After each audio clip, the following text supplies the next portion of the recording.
Plouváme do kanálu Lamáš.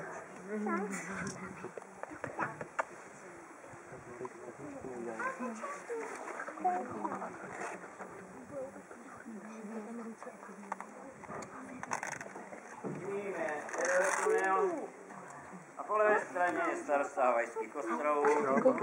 Je to Michael Jackson před první plastickou operací.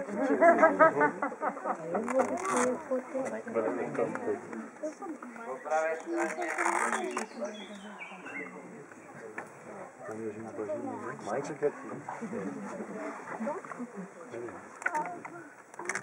To je to bol?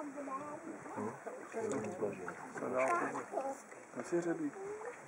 Sakývky kývám. Tady hřebíkem. Ručičky schovají.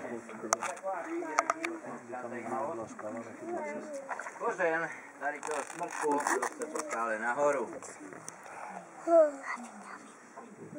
Vidí všichni? Je to jediný kořen ve střední Evropě. A ví někdo z vás, proč roste nahoru, ne dolů? Co chceš fotit tady? Nevíte, jste taky nevěděli. Tak jsme zavolali odborníci, botanici.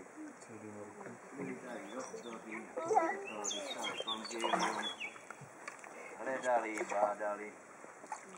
Nakonec se usnesli na tom, že pod tím kořenem je zakopaná Viagra.